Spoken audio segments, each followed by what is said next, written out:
ఇక్కడ అనుకున్నట్ట జానకీదేవికి నేనెవరో పరోక్షంగా తెలియాలని చెప్పి అనుకున్నట్ట. అయితే ఏ భాషలో మాట్లాడాలని నిర్ణయించుకున్నాడు. రాక్షస భాషలో మాట్లాడితే ఆయన మహాపండితుడు, ఎవరి భాష అయినా మాట్లాడగలడు. రాక్షస భాషలో మాట్లాడితే ఆమె గుండె పగిలి శరీరానికి ప్రమాదం ఏర్పడుతుంది. పోనీ సంస్కృతంలో మాట్లాడదామంటే అమ్మో ఇదేదో రావణాసురుడు మాయ, రావణాసురుడు గొప్ప పండితుడు కదా కనుక నన్ను రావణాసురుడు, ఎందుకంటే ఇప్పుడే వచ్చి బెదిరించి వెళ్ళాడు కనుక నన్ను చూసి కూడా రాక్షస మాయ అనుకొని అమ్మవారు బాధపడుతుందని ఏ భాషలో మాట్లాడాలని నిర్ణయించుకొని కోసల దేశపు భాషలో మాట్లాడాడు. అంటే అత్తగారి ఊళ్ళో మాట్లాడే యాస ఆ భాషలో మాట్లాడట. అంటే అయోధ్యాపురవాసులు మాట్లాడుకునే భాషలో మాట్లాడట. అట్లా మాట్లాడితే తన పుట్టింటి వాళ్ళు కాకుండా మెట్టింటి వాళ్ళు అయోధ్యలో ఉండే భాష మాట్లాడితే నా వాళ్ళు అనుకోనట్టుగా అమ్మవారిని ఉద్దేశిస్తూ, అంటే అమ్మవారు వినేటట్లుగా తనలో తాను మాట్లాడుకుంటున్నట్టు. ఏమని? అమ్మవారికి బాగా కోసల దేశం భాష పరిచితం కనుక పరిచితమైన భాషలోనే మనం కూడా ఎక్కడికైనా వెళితే ఎవరన్నా తెలుగు మాట్లాడితే అమాంతం ఊరుకుంటూ పోయి అడుగుతాం. అట్లాగా పరిచితమైన భాష ఉంటే ఆత్మ అనేది ఆకర్షణ పొందుతుంది కనుక అమ్మవారు నా వైపు కరుణతో నన్ను దయతో చూడాలి అనేటువంటి ఉద్దేశంతో అమ్మవారికి ఉద్దేశించి మాట్లాడట. నిశమ్య సీతావచనం కపేశ్చ దిశస సర్వా ప్రతిశిష్య వీక్ష సం ఆనందపడిపోతున్నాడు. సీతాదేవి యొక్క దర్శన భాగ్యం కలిగిందని ఉపాసన సిద్ధి పొందినటువంటి భక్తుడు ఉపాసకుల్లాగా ఆంజనేయ స్వామి మొదలుపెట్టాట. అందుకనే మొట్టమొదటి సుందరకాండ ప్రారంభంలో ఏం చెప్పాం మనం? చంద్రబింబ సమాకారం వాంఛితార్థప్రదాయకం. మన మనసులో ఉండే కోరికలు, సమస్తమైన కోరికలు తీరాలంటే సుందరకాండ శ్రవణం చేయాలి. ఎవరైతే సుందరకాండ శ్రవణం చేస్తారో వాంఛితార్థప్రదాయకం. ఇక్కడ హనుమత్స్వామి కూడా సీతాన్వేషణకు వచ్చి అతని యొక్క వాంఛ అయినటువంటి సీతా సందర్శన చేశాడు కనుక జీవితంలో విజయం పొందాలన్నా, అభ్యుదయ పరంపరలు పొందాలన్నా ఈ సుందరకాండని శ్రవణం చేయాలి అన్నారు. అమ్మవారి దగ్గర అమ్మవారు వినేటట్లుగా మొదలుపెట్టాడు. ఆ కొమ్మల మీద నుంచి కొంచెం 2 కొమ్మలు మళ్ళీ 3 కొమ్మలు దిగాట. ఎందుకంటే అమ్మవారికి వినపడాలి, అమ్మవారిని ఉద్దేశిస్తూ పరోక్షంగా తాను మాట్లాడాలని. తత శాఖాంతరయలీనం దృష్ట్వా చలితమానసః వేష్టింతం వస్త్రం తం విద్యుః. ఈ విధంగా కొమ్మల మధ్యలో కూర్చున్నారట స్వామి. చిన్న వస్త్రం కట్టుకున్నారట, చిన్న ఆకారంతో ఉన్నారట, మూతి ఎర్రగా ఉందట. సొట్టబడ్డటువంటి దవడ కలిగినటువంటి హనుమత్స్వామి చలించిన మనస్సు లేకుండా ప్రశాంతంగా ఉన్నట్ట. ఇట్లా రామచంద్రమూర్తి యొక్క దివ్యమైనటువంటి చరిత్ర అంతా కూడా మాట్లాడాడు. రాజా దశరథోనామ అని రామచంద్రమూర్తి యొక్క చరిత్ర అంటే బాలకాండ నుంచి కిష్కింధాకాండ వరకు ఆ రామచంద్రమూర్తి యొక్క చరిత్ర అంతా కూడా మెల్లిగా మధురమైనటువంటి కోసల భాషలో సీతాదేవికి అర్థమయ్యేటట్లుగా తాను గానం చేశాట. చిన్నగా శబ్దం చేయకుండా గానం చేశాట. అప్పుడున్న పరిస్థితి ఏంటంటే అంతవరకు రావణాసురుడు వచ్చి బాగా బెదిరించి వెళ్ళటం వల్ల నిద్రాభంగమైనటువంటి రాక్షస స్త్రీలు తెల్లవారుతుంటే వాళ్ళు నిద్రపోయారట.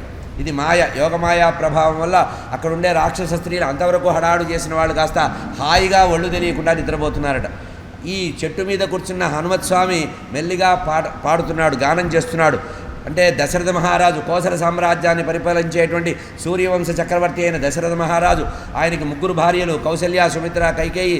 అట్లా చాలా కాలం సంతానం లేకపోతే పుత్రకామేష్టి అని యాగం చేస్తే 4 సంతానం కలిగారు. రామ, లక్ష్మణ, భరత, శత్రుఘ్నులు.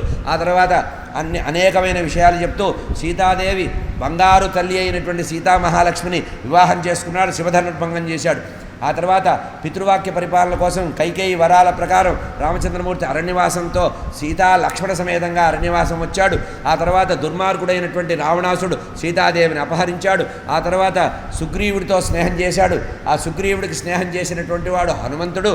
ఇట్లా కథంతా మొదలు పెడితే ఈమె అనుకుందట, మనిషి కనబడటం లేదు, ధ్వని వినపడుతోంది. ఈ ధ్వని ఎక్కడి నుంచి వచ్చిందా అని మెడ ఎత్తి చూసిందట. మెడ ఎత్తి చూస్తే ఆ కొమ్మల మధ్యలో గుబురుగా ఉండేటువంటి సింసుపా వృక్షం యొక్క కొమ్మల మధ్యలో నుంచి ఒక వెలుగు రేఖ ప్రసరించినట్టుగా స్వామి కనబడ్డట. హనుమత్ స్వామిని అమ్మవారు కరుణా దృష్టితో చూసింది. హరయే నమః. అమ్మవారు వెంటనే అనుకుందిట, ఏదో నా మనసులో ఉండే పిచ్చి తప్పించి ఇది మానసిక వికారం. నిద్ర పట్టని వాడికి కళలు ఎట్లా వస్తాయి? ఇది కళ అనుకుందట. కానీ అనుకుందట కళ ఎట్లా వస్తుంది? నిద్రపోయిన వాడికి కళ వస్తుంది కానీ మామూలుగా కళ రాదు కదా. ఇది స్వప్నం కాదు. స్వప్నోమయాం వికృత్య మనోవికారం కలగటం వల్ల, మనసు సరిగ్గా లేకపోవడం వల్ల వానర రూపం నాకు కనపడింది. అక్కడ ఉన్నవాడు వానరుడు కదా కనుక వానర రూపం కనపడింది అనుకుందిట. మళ్ళీ శాస్త్రంలో ఏం చెప్పారంటే కలలో కనుక వానరం కనబడితే పీడ వస్తుంది. కలలో వానరం కనబడితే అది పీడాకారకంట. కనుక నాకు చెడ్డ కళ వచ్చింది అనుకుందిట. చీచి కళ అసలు నిద్రపోతే కదా కళ వచ్చేది, ఇది కళ కాదు నిజం అనుకుందిట. ఈ విధంగా అనేకంగా ఆలోచిస్తూ అట్లా తదేకంగా చూస్తోందట, హనుమత్ స్వామిని చూస్తోందట.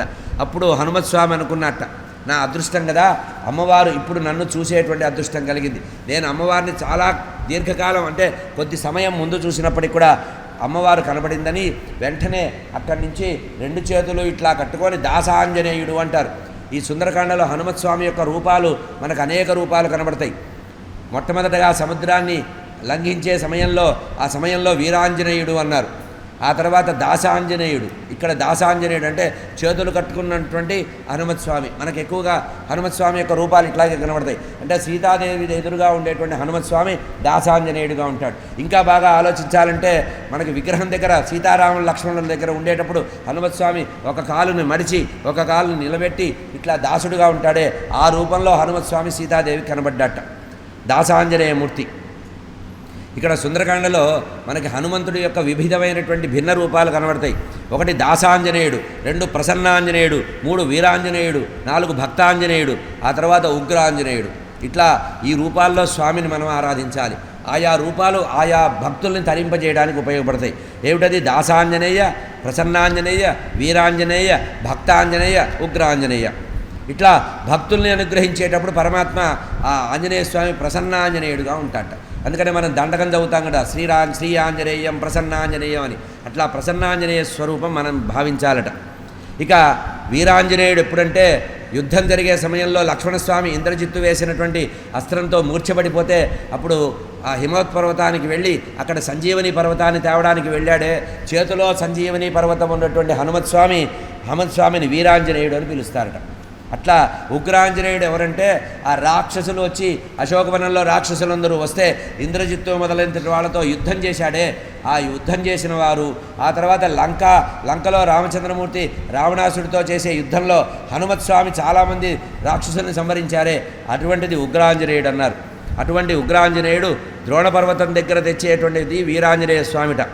ఇక భక్తాంజనేయుడు అంటే రామచంద్రమూర్తి ఎదురుగా సీతాదేవి ఎదురుగా ఉండేటువంటి ఆంజనేయ స్వామిని భక్తాంజనేయుడు అంటారు. ఈ రకంగా స్వామి ఎదురుగా చేతులు కట్టుకొని అమ్మవారి దగ్గర నిలబడేటప్పటికీ దద్యాన్న ప్రతిగృహీత అంబు వెంటనే కొమ్మ మించి దిగాట. మెల్లిమెల్లిగా ఒక్కొక్క కొమ్మ దిగుతూ ఒకేసారి దిగితే అమ్మవారికి గుండె పగులుతుందని మెల్లిమెల్లిగా దిగడం మొదలుపెట్టాట. వెంటనే అమ్మవారికి నమస్కరించాట. సీతాదేవి వినేటట్టుగా రామచంద్రమూర్తి యొక్క గుణాలని వర్ణిస్తూ దిగట్ట. ఆదిత్యైవ తేజస్వి లోకకాంత శశీయథ. అంటే చెవులకి బాగా వినపడేటట్లుగా అందమైనటువంటి మాటలు మాట్లాడట హనుమత్ స్వామి. ఆదిత్యైవ తేజస్వి లోకకాంత శశీయథ రాజా సర్వస్య లోకస్య దేవో వైశ్రవణో యథ సత్యవాది మధురవాద్ దేవో వాచస్పతిర్యథ శూన్యే ఏనాపదీత అని మొత్తం రామచంద్రమూర్తి యొక్క కథంతా కూడా చెప్పడం మొదలుపెట్టాట. ఇట్లా రామచంద్రమూర్తి యొక్క కథ చెబుతుంటే ఆ హనుమత్ స్వామి మాటలు విని సీతమ్మ ఆంజనేయ స్వామితో మాట్లాడిందట. కొతే రావేణ సంసర్గ కథం జానాసి లక్ష్మణం వానరాణాంచ నరాణాంచ కథం స్నేహం భవిష్యతి. నాయన నువ్వు కథ చెబుతుంటే నేను కథంతా విన్నానయ్యా. రామచంద్రమూర్తి లక్ష్మణస్వామి మానవులు కదా, సుగ్రీవుడు మొదలైనటువంటి వాళ్ళు వానరులు కదా. నరుడైనటువంటి రామచంద్రమూర్తితో వానరులైన సుగ్రీవాదులతో స్నేహం ఎట్లా కలిగింది అని మాటలో మాట కలిపేసి సీతాదేవి కథలో బాగా లీనమైపోయిందట. అమ్మవారు రామచంద్రమూర్తి విషయంలో చెప్పినటువంటి కథనంతా కూడా తలుచుకుందట. రామేణ సంసర్గ రామచంద్రమూర్తితో సుగ్రీవుడు వానరుడైనటువంటి సుగ్రీవుడికి ఎట్లా స్నేహం కలిగింది అని నాకు కథను చెప్పవలసి అని ఈ విధంగా పరీక్షించిందట. హనుమత్ స్వామిని